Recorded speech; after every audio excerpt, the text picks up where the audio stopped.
Noong gabing yun, tahimik ang buong baryo, pero may isang huni ng uwak na paulit-ulit na dumadaloy sa hangin, parang may binabala.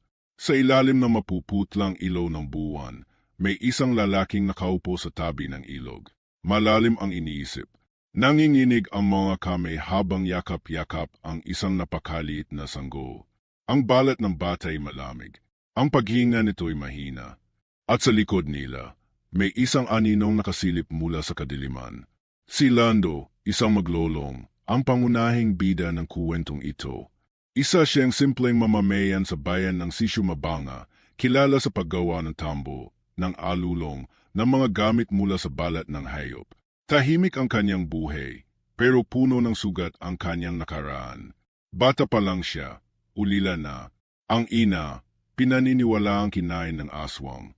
Ang ama naman, nalunod sa ilog ng gabing may pulang buwan.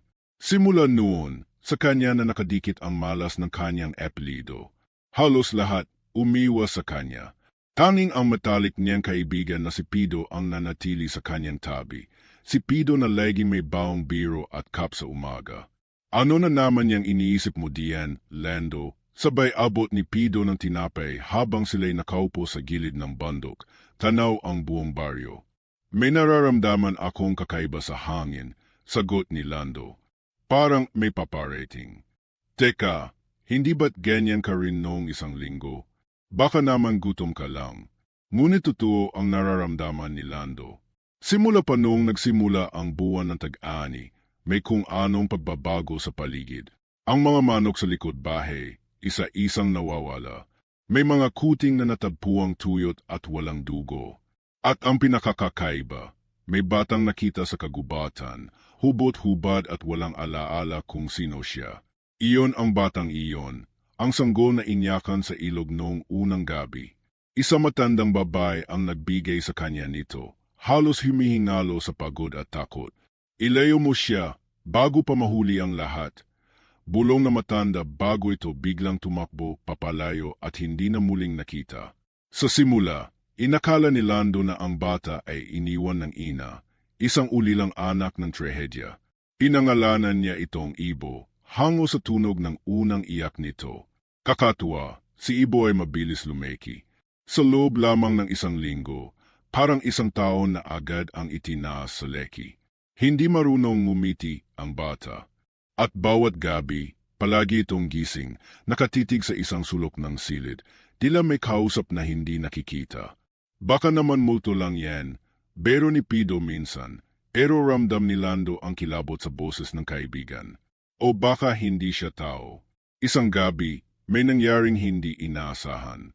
Habang natutulog si Lando, nagising siya sa iyak ni Ibo. Ngunit pagtingin niya sa kuna, wala na roon ang sanggol. Nakabukas ang bintana. At sa labas, sa tabi ng puno ng mangga, may nakatayong babae, nakatalikod, mahaba ang buhok, at buhat-buhat si Ibo. Mabilis siyang tumakbo palabas. Hoy! Sino ka? Ibalik mo ang bata. Ngunit nang makalapit siya, naglaho ang babae. Wala na si Ibo. Wala na rin ang babae. Tanging mga bakas ng paa sa basang lupa ang naiwan, mga yapak na hindi karaniwang leki, tila paa ng hayop. Kinabukasan, nilibot ni Lando ang buong gubat. Kahit si Pido ay hindi na niya nakuhang kausapin. Umiyak siya habang tinatawag ang pangalan ni Ibo.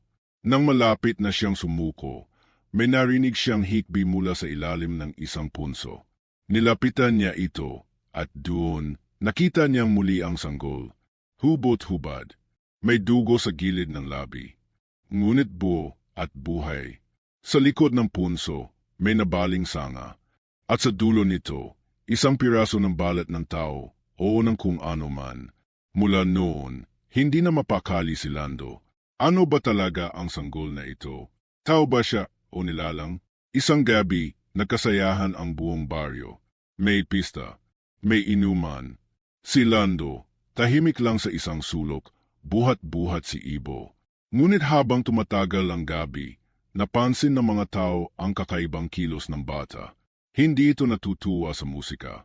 Hindi rin ito nakikisalamuha sa ibang bata. Sa halip, nakatitig ito sa isang matandang lalaki, si Mang Ete, ang albularyo ng baryo. Mukhang hindi ka sang-ayon sa sayawan. Iho, pabirong beti ni Mang Ate kay Ibo. Ngunit biglang lumamig ang paligid. Tumigil ang hangin. Tumigil ang musika. At mula sa bibig ni Ibo, lumabas ang isang salitang hindi kilala ng kahit sino. Balik. Napatras si Mang Ate. Lando, saan mo nakuha ang batang yan? Hindi siya agad nakasagot. Napansin niyang nag-iiba ang tingin sa kanya ng mga tao. May halong takot, may pagdududa. At sa isang iglap, sumabog ang ilaw sa poste. Nawalan ng kuryente. Nagagulo ang mga tao. At sa dilim, may nakita si Lando. Isang peres ng pulang mata sa likod ng entablado. Tumingin ito sa kanya, sa bata, at tumawa. Hindi iyon halakhak ng tao. Lando, bulong ni Mang Ate, ang batang yan hindi basta-basta. Anak yan ng nilalang na matagal nang nagpapanggap na wala na. Anak yan ng aswang. Napahigpit ang hawak ni Lando sa sanggol. Nagsimula ng lumamig ang katawan ni Ibo. At sa kabila ng lahat, sa kabila ng tekot, ng gulo, ng banta, isang bagay lang ang sigurado niya. Hindi niya ito pababayaan. Pero kung siya ang magtatanggol sa anak ng aswang, sino naman ang magtatanggol sa kanya? At sa gabing iyon, sa gitna ng ulap ng usok at huni ng uwok, isang nilalang ang bumaba mula sa kakahuyan. May tangkad, may itim, at may pakpak. At doon nagsimula ang tunay na kuwento. Noong sumunod na araw, tila may bumigat sa hangin ng Sitio Mabanga.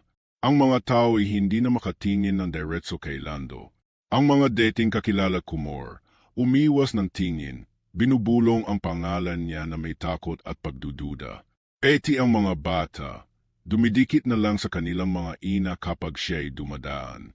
Sa gitna ng katahimikan ng baryo, parang siya lang ang maingay, hindi sa salita, kundi sa bigat ng tanong na bumabagabag sa kanyang isipan. Anak nga ba talaga ng aswang si Ibo? At kung anong ibig sabihin yon para sa akin, hindi siya makatulog. Hindi rin siya mapakali.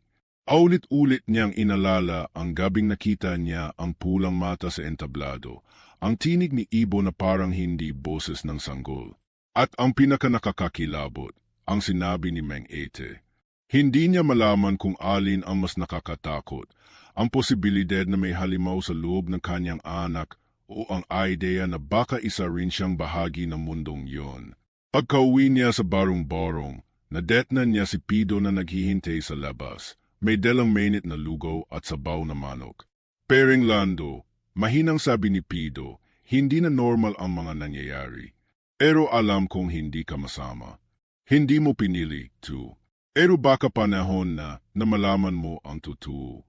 Totoo? Tanong ni Lando habang iniaabot ang bata sa juyan.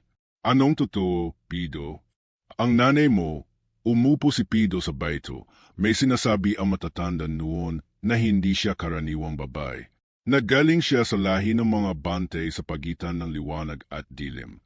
May dugo siyang may kapangyarihan. Lando, hindi lang siya basta kinain ng aswang, may dahilan kung bakit siya ang pinili.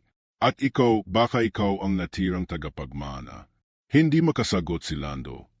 Matagal siyang nanahimik, ang mga mata nakatuon kay Ibo ng ngayon ay tahimik na nakatingin sa kisem, tila may kausap na hindi nila nakikita. Kinabukasan, naglakad si Lando papunta sa gubat kung saan niya unang natagpuan si Ibo. Gusto niyang alalahanin ang bawat detalye, baka may iniwang palatandaan ang matandang babae. Sa kalagitnaan ng mga puno at ugat, naramdaman niyang parang may nakamasid sa kanya. Tumigil siya. Sino ka man, lumabas ka. Isang malamig na hangin ang dumaan. Maya-maya'y isang enyong baybay ang lumitaw mula sa liwanag ng araw na dumaan sa mga sanga. Maputi ang balat, kulay pilak ang buhok, at may meta na tila hindi lang tumitingin, kundi bumabasa ng kaluluwa. Lando, wika ng diwata, ikaw ang anak ng tagabantay. Ang dugo mo'y hindi basta tao. At ang hawak mong bata, siya ang hudyat ng pagbabalik ng itim na sigwa. Ang pinakamalakas na aswang ng Hilada, isinumpang magbalik sa oras na may labas ang kanyang anak mula sa sinapupunan. Bakit ako? Bakit sa akin siya napunta? Halos pabulong na ang tinig ni Lando. Dahil ikaw lang ang may kakayahang lumaban sa kanya, kung nanaisin mo. Ngunit bago mo magawa yun, kailangan mong gisingin ang lakas sa loob mo. Mula sa manipis na ulap ng liwanag, iniabot ng diwata ang isang bagay, isang maliit na kabib, kulay abong perlas, may ukit na meta sa gitna. Ito ang mutya ng paningin. Gagamitin mo ito para makita ang tunay na anyo ng mga nilalang na nagtatago sa balat ng tao.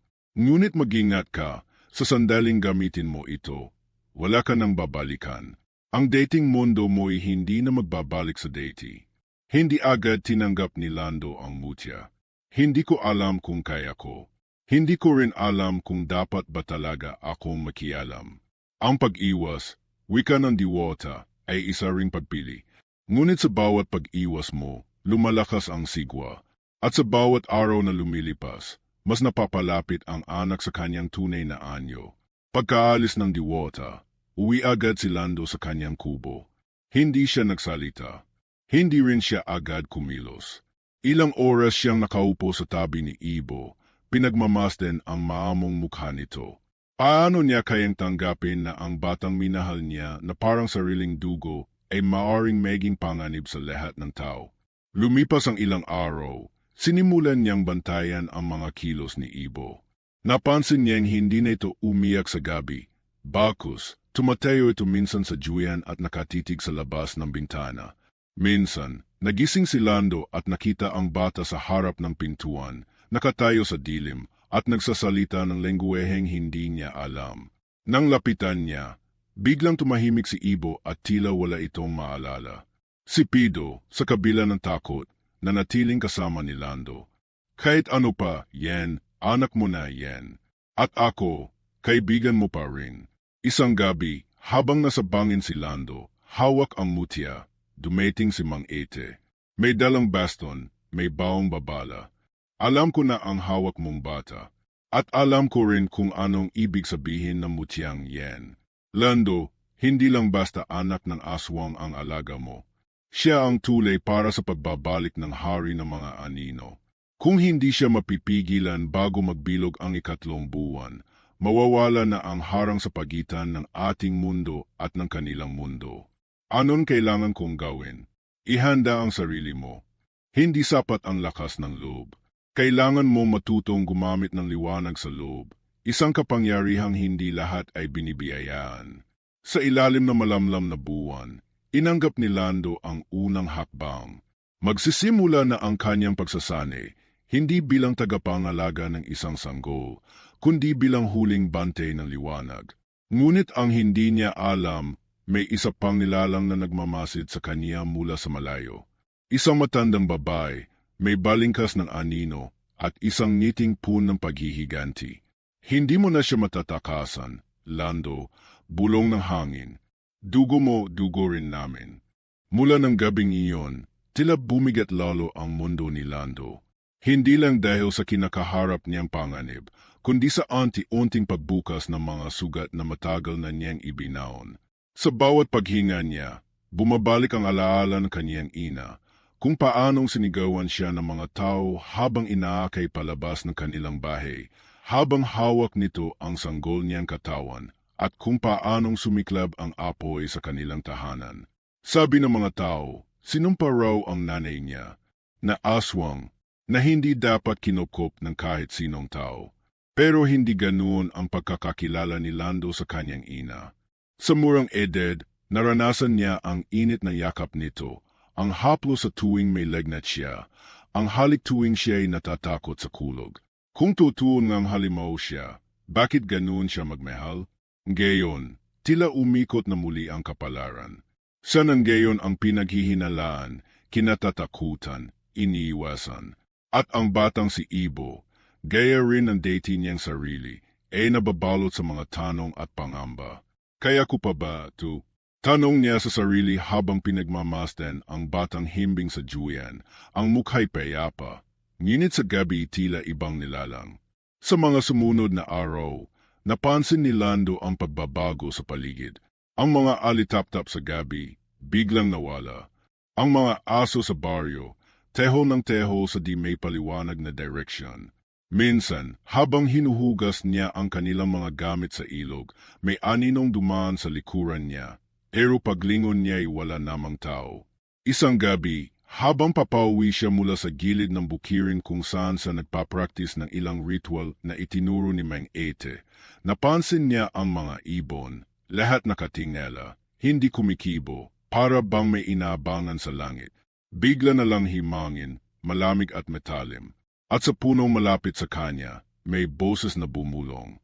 Lando, pumihit siya, hawak ang maliit na kabib na ibinigay ng diwata. Hindi niya ito agad ginamit. Akot siyang makita ang ayaw niyang makita. Ngunit sa kabila ng lahat, pinikit niya ang meta, inipit sa noo ang mutya, at saka dumilit. Sa isang iglap, nakita niya ang totoo. Isang nilalang na hugis tao ngunit kulay abo ang balat, may pulang meta, at himahalinghing sa sanga ng pun. Nakangisi ito, at bago siya makagalaw, mabilis itong lumipad papalayo. Doon niya napatunayan, nagsimula na ang pagbabante. Hindi na lang si Ibo ang pinagmamasdan, peti siya. Nang makauwi siya, nadetnan niyang si Pido'y duguan ang noo, nakaupo sa sahig ng bahay. May pumasok, hindi ko nakita ang mukha, pero parang hayop kung gumalaw. Hinahanap ang bata. Bulong nito, habol ang hininga. Mabilis na nilapitan ni Lando si Ibo.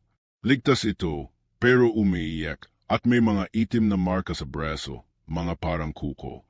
Nanleki ang meta ni Lando. Hindi lang ito pananakot. Sinusubukan na nilang kunin siya. Sa mga sumunod na araw, pinilit ni Lando na turuan ang sarili sa tulong ni Mang Ete at ng mutya. Natutunan niya magbas ng mga palatandaan sa paligid, makiramdam sa enerhiya, at gumuhit ng mga pangontra.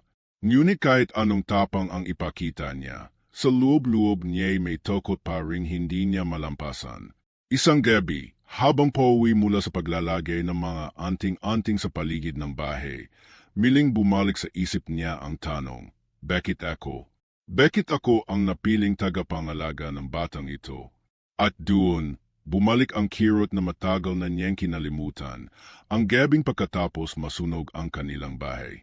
Nakita niya noon ang mga meta ng kanyang mga kamag-anak, ang mga kapitbahay, ang mismo mga taong dati niyang tinatawag na pamilya. Lahat sila'y walang gustong kumupkop sa kanya. Isinumpa nila siya, itinaboy, tinawag na anak ng halimaw. At mula noon, natutunan niyang mabuhay mag-isa. Kaya nang muling pumasok si Pido sa buhay niya at hindi siya iniwan, hindi na niya ito binanggit kailanman. Ayaw na niyang masaktan ulit. Pero ngayon, narito siya. Tumatayo sa gitna ng dilim, may hawak na kabib ng kapangyarihan, may batang pinapasan ang kinabukasan, at may damdaming hindi niya may paliwanag. Bakit pa ako lalaban kung ako rin mismo'y hindi nabuo? Tanong ng kanyang puso. Minsan, nakaupo siya sa tabi ng ilog, tulala. Nilapitan siya ni Mang Ete. May tanong ka, sabi nito. Paano kung hindi ko kayang iligtas siya? Sagot ni Lando. Paano kung sa huli, siya pa ang magiging dahilan ng kapahamakan ng lahat? Tahimik si Mang Ete sandali. Ang tanong, Lando, ay hindi kung kaya mo, kundi kung pipiliin mong subukan. Ang kapangyarihan ay walang sese, kung hindi ito pinapande ng puso. At minsan, ang pinakadelikadong nilalang ay yung hindi alam kung para saan siya lumalaban. Sa gabi ring iyon, habang natutulog si Ibo, may narinig si Lando na boses sa labas ng bahay. Hindi boses ng tao. Tila bulong ng hangin pero malinaw. Isuko mo siya, Lando, bago mahuli ang lahat. Binuksan niya ang bintana at tumambad sa kanya ang isang aninong putol-putol, mukhang bebay, pero walang mukha. Tinitigan siya nito, saka nagleho. Paglingon niya kay Ibo, tahimik ito, pero dumadaloy ang luha sa kanyang pisngi habang natutulog. Doon siya tuluyang napaluhod. At doon niya naunawaan, hindi siya pinili dahil siya ang pinakamalakas. Pinili siya dahil siya lang ang hindi agad susuko. Ang mga nilalang ng dilim ay dumarami na. Ang hangin ay nagiging mas malamig. At sa kanyang dibdib, nagsisimulang sumiklab ang liwanag na matagal na palang nakaamba.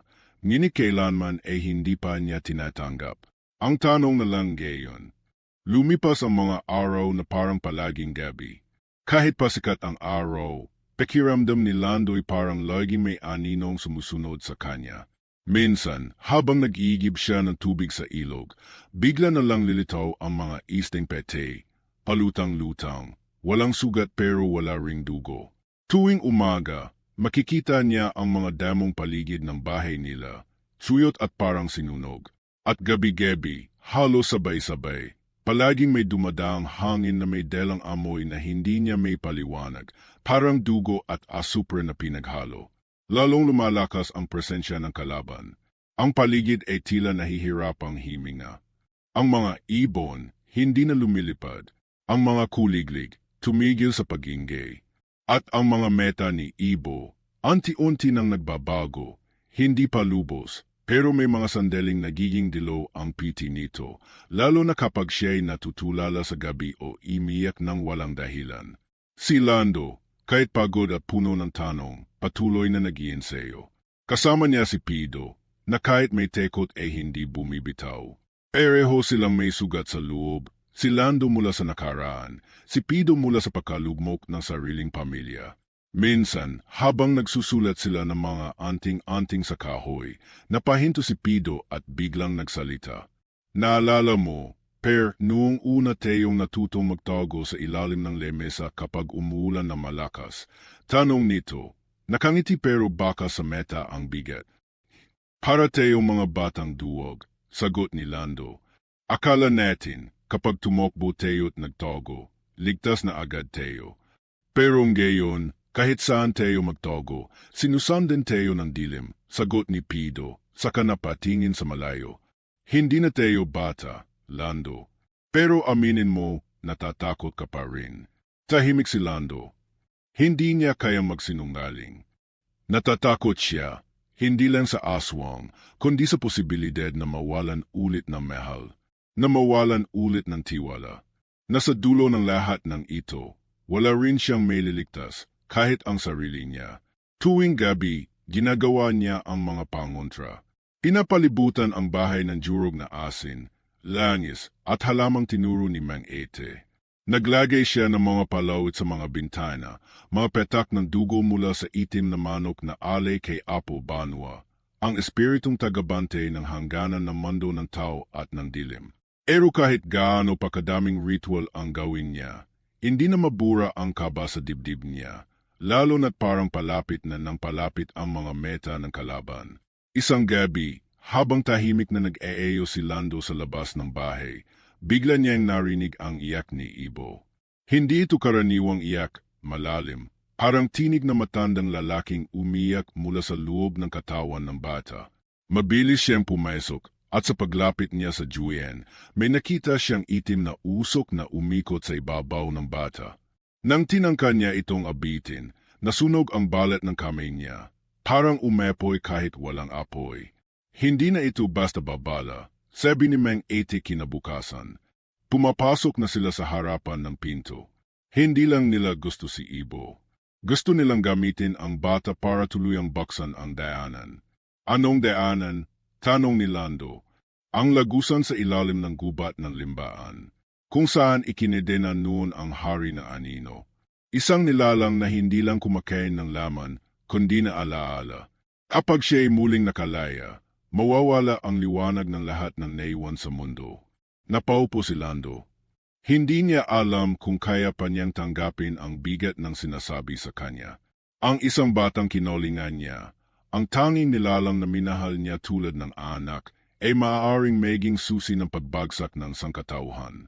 Hindi mo kailangang lumaban mag-isa, bulong ni Pido.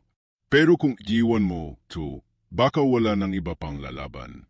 Habang papalapit ang ikatlong bilog ng buwan, mas tumitindi ang mga palatandaan. May mga hayop na nakakandara pa sa gitna ng gabi, may mga buntis na nakukunan ng hindi may paliwanag. Sa simbahan, natagpuang nagdurugo ang meta na imahen ng Birheng Maria. At isang umaga, nakita na isang bata ang sariling ina na kumakain ng lupa. Habang himahalinghing, ang meta ay puti at may himahaplo sa batok na tila hindi nakikita ng iba.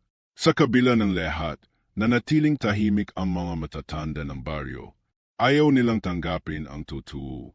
Natatakot silang muling harapin ang kwentong matagal na nilang kinalimutan, ang kwento ng aswang na ginapo sa kadena ng liwanag at ng babae mula sa angkan ng bante na nagsakripisyo ng anak upang maisara ang daanan. Pero ngayon, ang anak ay muling narito. At ang mundo muli ring binubuksan. Isang gabi, habang si Lando'y nagbabante, nakatulog siya sa tabi ni Ibo. Nang magising siya, wala na ang bata. Napasugod siya sa labas, hawak ang mutya, habang sumisigaw sa gitna ng dilim. Ibo! Ibo! Nasaan ka? Sa gilid ng punong malapit sa ilog, nakita niya ang batang nakaupo. Tahimik ito, nakatingin sa tubig, at may isang bagay na nakalutang sa ibabaw ng ilog. Isang pete na uwak na may meta ng tao. Tumakbo si Lando. Tinakpan niya ang mga meta ng bata, kinuha ito sa bisig, at tumakbo pabalik ng bahay. Pero bago siya makalayo, narinig niya ang isang halakhak, malalim, putol-putol, parang nanggagaling sa ilalim ng lupa. At sa likod ng kanyang pandinig, may bumulong. Malapit na kami, Lando, at ikaw ang magbubukas ng pinto. Hindi na niya alam kung ang halimaw ay nasa labas o unti-unti na ring lumalabas mula sa kanya. Sa mga araw na sumunod, naging mas mahirap para kay Lando ang magtiwala. Hindi lang sa paligid, kundi peti sa mga taong malapit sa kanya. May kung anong hindi niya may paliwanag na pakiramdam. Isang bigat sa dibdib na hindi dulot ng tokot sa halimaw, kundi ng isang mas malalim na pagdiduda. May itinatago ang isa sa kanila. Laging tahimik si Pido nitong mga huling araw. Hindi na siya tulad ng dati, hindi na gaanong nagbibiro, hindi na madaldo. Kapag tinatanong ni Lando kung ayos lang siya, palagi lang itong tumatango at nag-iiwas ng tingin. Kahit sa kanilang pagsasanay, tila may laging humahad lang sa galaw niya. Minsan, nahuli ni Lando si Pido na kausap si Mang Ete sa gitna ng gabi, kabulong, at nang mapansin nila ang kanyang pagdating. Bigla silang natahimik. Anong pinag-uusapan niyo? Tanong ni Lando. Wala, sagot ni Mang Ete. Mga lumang ritual lang. Pero hindi naniwala si Lando. May bahagi ng puso niya na nagsisigaw. Huwag kang maniwala. May hindi sinasabi. Isang umaga, habang inaayos ni Lando ang bubong ng kanilang kubo, nadiscover niya sa ilalim ng banig ni Pido ang isang piraso ng balat. Hindi balat ng hayop, kundi balat ng tao. Natuyot na at may sulat sa likod nito. Sa pagbagsak ng 3 buwan, bubukas ang daanan. At ang bante ay ang susi. Hindi na siya nakatiis. Hinarap niya si Pido. Ano to? Sigaw niya, hawak ang balat. Bakit may ganito ka? Anong ibig sabihin nito? Tahimik si Pido. Tiningnan niya si Lando. At sa unang pagkakataon, nakita ni Lando ang isang uri ng lungkot sa mga mata na kaibigan na hindi niya kailanman nakita. Isang lungkot ng taong pinilit tumahimik para sa kabutihan ng iba. Ayaw kong sabihin sa iyo, pero kailangan mo nang malaman. Ano? Huwag kang magalit, Lando. Pero totoo ang sinasabi ng sulat. Ikaw ang susi. Hindi lang si Ibo. Nanleki ang meta ni Lando. Anong ibig mong sabihin? Ang dugo ng ina mo, hindi lang dugo ng bante. Dugo rin ng sinumpang lahi. Ikaw ang anak ng liwanag at ng dilim. Ikaw ang dahilan kung bakit hindi lubusang nasara ang lagusan noon. Ikaw ang dahilan kung bakit nabuhay pa si Ibo. Ikaw ang tawag ng mga nilalang sa gabi. Harang binuhusan na malamig na tubig si Lando. Ang katawan niya ay nanigas. Napaitres siya. Hindi totoo, yan. Hindi ako isa sa kanila. Hindi ako halimaw. Hindi ka halimaw, sagot ni Pido. Pero bahagi ka ng kapangyarihan na matagal nang gustong baksan ng kadiliman. Lalong gumulo ang isipan ni Lando. Aano nangyaring siya pala ang susi? Aano kung tama si Pido? Aano kung totoo nang bahagi siya ng sampang gusto niyang labanan? Sa gabi ring niyon, umalis si Mang Ete. Wala siyang paalam. Naiwan lang ang kanyang baston sa ilalim ng puno. At sa likod ng baston, may sulat na iniwan. Kapag dumating ang oras, huwag mong hayaan ang puso mong manghina. Hindi lahat ng liwanag ay malinis. At hindi lahat ng dilim ay masama. Piliin mo kung ano ang dapat, hindi kung ano ang madali. Habang nilalabanan ni Lando ang gulo sa kanyang dibdib, unti-unti namang nagbabago si Ibo. Hindi na ito umiyak tuwing gabi. Hindi na rin ito natatakot sa anino. Sa halip, palagi itong nakatitig sa langit, lalo na tuwing lalabas ang buwan. Minsan, habang natutulog si Lando, naramdaman niyang may malamig na kamay sa kanyang dibdib. Pagdilet niya, si Ibo'y nakaupo sa kanya, gising at binubulong. 3 araw na lang, darating na siya. Hindi niya alam kung anong mas kinakatakutan niya, ang pagbabalik ng nilalang mula sa dilim o ang posibleng pagkawala ng kanyang sariling anak sa kamay ng kapangyarihang hindi na niya kayang kontrolin. Kinabukasan, pinuntahan niya ang simbahan. Walang tao. Tahimik. Ngunit sa altar, may isang bagay na hindi niya inasahan, ang lumang larawan na kanyang ina, nakapaskil sa pader, kasama ng mga sinasabing niligtas ng simbahan mula sa masasamang espiritu. Ngunit sa likod ng larawan, may nakaukit, ang bante ay hindi dapat magmahal, dahil ang pag-ibig ang daan ng kahinaan. Napaupo siya sa upuan ng simbahan, nanginginig. Gayon, naiintindihan niya. Kaya siya pinagtatabuyan noon. Kaya siya iniwan. Kaya siya pinagbintangan. Dahil kahit noon pa men, may alam na ang ilan sa katotohanan. Ginamit nila ako, bulong niya sa sarili. Ginawa akong kasangkapan, pero hindi nila sinabi ang totoo. Sa gabing iyon, umulan ng malakas. Sumebog ang bubong ng kapitbahay nila. May kalabaw na tumakbong patungo sa gitna ng baryo at doon biglang nabuwal, atay. At sa harapan ng bahay nila Lando, isang marka ang biglang lumitaw sa lupa, isang bilog na may mata sa gitna. Ang perehong mata na nasa mutya ng kabib. Hinawakan ni Lando ang mutya. Mainit ito. Nagsisimula na. Lando, tawag ni Pido mula sa likod. Darating na sila. Hindi lang sila, Pido, sagot ni Lando habang pinipigil ang panginginig ng kanyang kamay. Darating din ako. At sa pagkakataong ito, ako na ang pipili kung sino ako. Ngunit sa ilalim ng bahay, sa pinakailalim na sahig, nagsimulang gumapang ang mga ugat na itim, parang may hinahanap, parang may kinikilala. At sa malayong bahagi ng kagubatan, sa tuktok ng punong matagal ng patay, muling dumilit ang pulang mata ng nilalang. 3 araw na lang, at sa gitna ng liwanag at dilim, isa lang ang kailangang mabuhay. Mabilis ang tibok ng puso ni Lando habang humahakbang siya papunta sa gitna ng gubat ng limbaan. Bitbit si Ibo sa kaniyang likod at hawak sa isang kamay ang mutiyang kabib na ngayoy kumikislap sa bawat hakbang. Hindi na niya iniinda ang sugat sa tuhod na nakuha niya nang dumulas siya sa putik. Hindi na rin niya pinapansin ang buhos ng ulan na halos hindi na siya makahinga.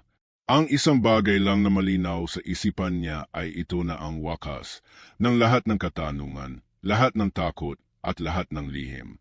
Sa paligid, ang mga puno'y tila nabubuhay, gumagalaw kahit walang hangin. May mga boses na pabulong, mga bulong na parang tawa. Minsan iyak, minsan panawagan. Balik-balik na anak ng dilim. Kasunod niya si Pido, may hawak na sulo at pamalo. Wala nang biro sa bibig nito. Wala na ring pag-aalinlangan sa mga mata. Alam nilang pareho. Baka ito na ang huli nilang paglalakad ng magkasama.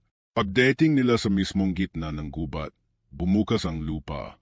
Dahan-dahang lumitaw ang isang bilog na altar na gawa sa ugat, bato, at lumang mga buto. Sa gitna nito, may isang trono, at sa trono ay may nakaupo, isang matandang babae na tila hindi matanda. Ang balat niya ay kulay abo, makintab na parang pinatigas na putik, at ang mata niya ay pulang-pula, nangingislap sa dilim. Siya ang ina ng dilim, ang nilalang na nagngangalang Sianak, ang pinuno ng mga aswang. Nandito na ang anak ko, sabi ng babae, sabay tingin kay Ibo ng ngayoy gising at nakatingin sa kanya. Akin siya. At ikaw, Lando, ikaw ang hinog. Ikaw ang selyo. Ikaw ang kulang. Hindi ako pagmamay-ari ng kadiliman, sagot ni Lando, nanginginig ang boses pero matatag. At lalong hindi mo pagmamay-ari ang batang ito. Himalakhak si Sianak at sa halakhak niya ay lumindol ang paligid. Mula sa mga anino, nagsilabasan ang iba pang nilalang, mga nilalang na may matang pulang nagniningas, katawan ng tao pero may pakpak, may balahibo, may buntot na parang sawa. Biglang nagliyab ang sulo ni Pido. Sumigaw ito, gayon na, Lando, ilabas mo ang liwanag. Hinugot ni Lando ang mutya at itinaas ito sa air. Sumiklab ito ng baghaw na apoy, at sa isang iglap, harang pumutok ang paligid ng liwanag na halos hindi matignan. Tumilapon ang ilan sa mga nilalang. Napaetras si Sianak, pero hindi pa tapos. Bumangon si Sianak mula sa trono at lumutang sa air.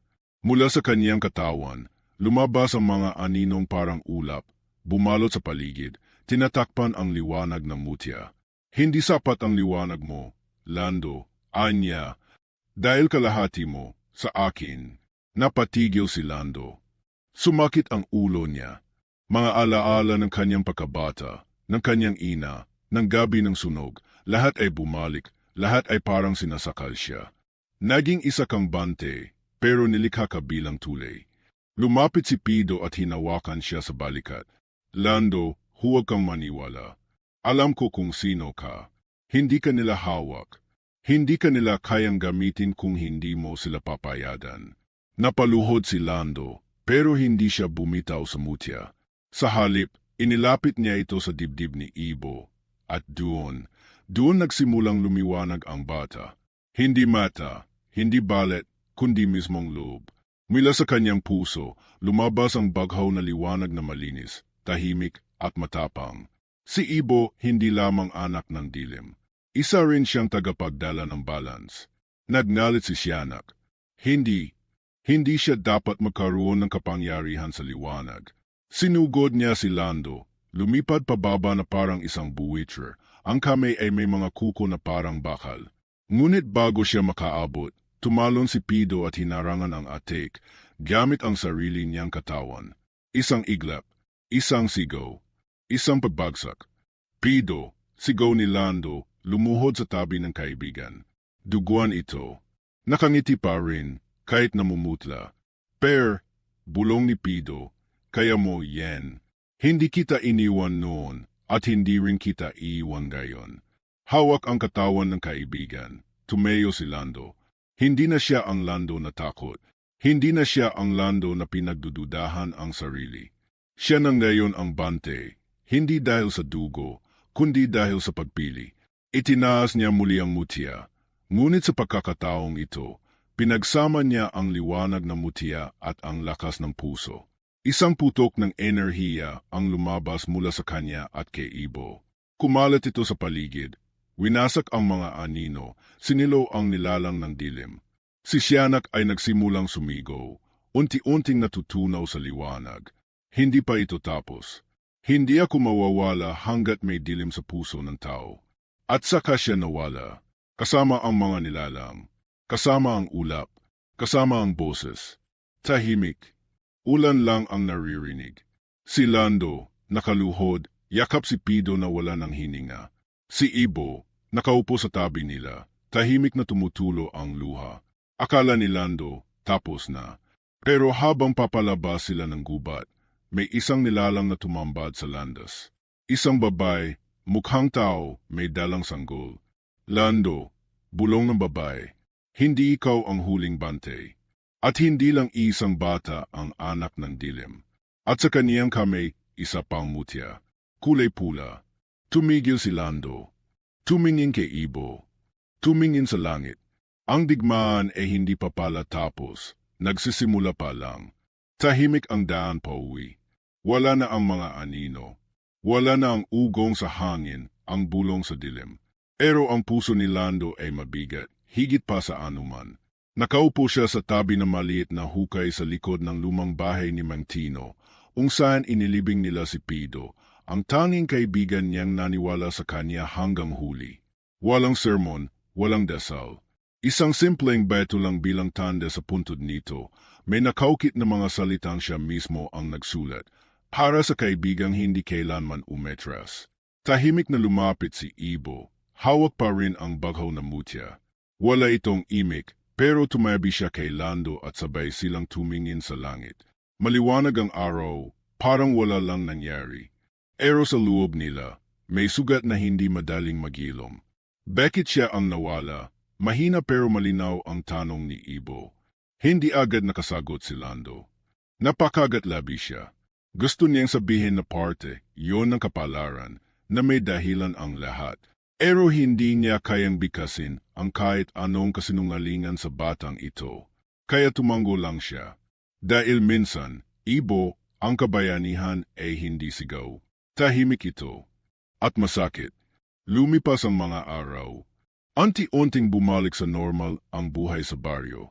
Wala ng mga nawawalang bata. Wala ng alingas-ngas na nilalang sa gabi. Pero may nararamdaman pa ring lungkot ang ilan.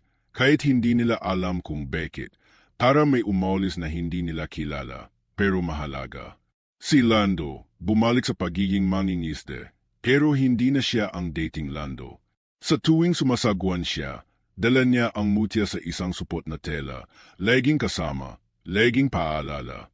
Minsan, may mga batang lalapit sa kanya habang inayos niya ang lambat. Magtatanong kung totoo ba ang mga aswang. Kung may diwata ba talaga?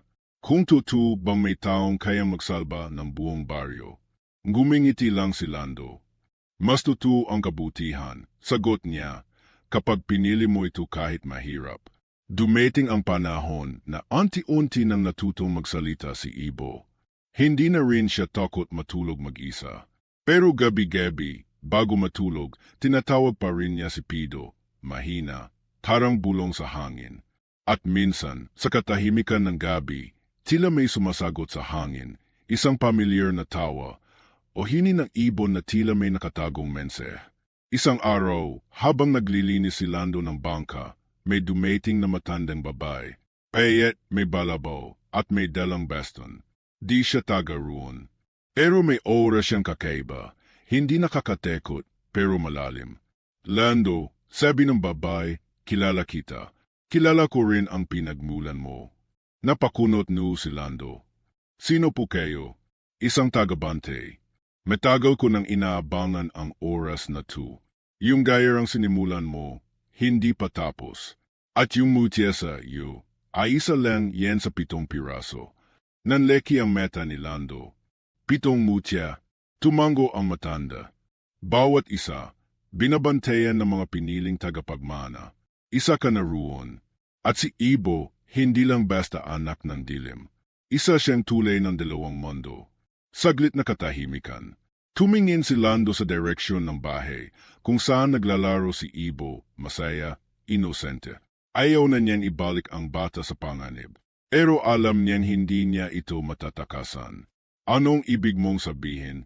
Tanong niya. Kapag handa ka na, maglalakbay ka. Hahanapin mo ang iba. Bubuin ang 7 mutya. At sa wakas, haharapin mo ang tunay na pinuno ng kadiliman. Hindi sumagot si Lando. Napetingin siya sa dagat, sa alon, sa malayo, parang naghahanap ng sagot na alam niyang hindi agad niya makikita. Pagbalik na matanda sa gubat, naiwan si Lando na parang mas maraming tanong kaysa sagot. Pero kakaibang gayon. Hindi na siya takot. Hindi na siya nag-iisa. Gabi na. Nakatulog si Ibo sa sahig, yakap ang isang perasong kahoy na nililok ni Pido noon. Nakaupo si Lando sa harap ng maliit na apoy, hawak ang mutya, at ang lumang alon ng alaala sa kanyang isipan ay parang nagsasalita. Naalala niya ang unang gabi kung kailan siya tinawag ng kadiliman. Naalala niya ang apoy, ang sigaw ng kanyang ina, ang takot sa puso ng batang siya. Naalala niya kung paanong paulit-ulit siyang iniwan. Tinanggihan, pinagtawanan. Pero ngayon, hindi na siya biktima ng nakaraan. Tumayo siya, nilapitan si Ibo, at marahang tinakpan ng kumot ang bata. Pagkatapos, isinabit niya ang mutya sa peko sa dingding, diretso sa tapat ng pintuan. Isang paalala, isang pangako, isang paanyaya sa muling pagtindig. Dahil sa mundong punang dilim, ang liwanag ay hindi laging malakas. Minsan, ito'y isang simpleng tao lang, sugatan, tahimik pero piniling lumaban. At minsan, ang tunay na bayani ay yung handang maging ilaw sa dilim ng iba. Kahit hindi niya alam kung kailan darating ang susunod na panganib o saan siya dadalhin ng mutya, alam na ni Lando ang isang bagay. Ang liwanag ay hindi palaging makikita, pero palagi itong nararamdaman kapag may isang taong handing ipaglaban ito. At doon, sa dilim ng gabi, habang tahimik na umihip ang hangin mula sa dagat, parang may boses na bumulong sa kawalan. Hindi lahat ng anino'y kalaban minsan. Ito'y paalala kung gaano kalakas ang liwanag sa puso mo.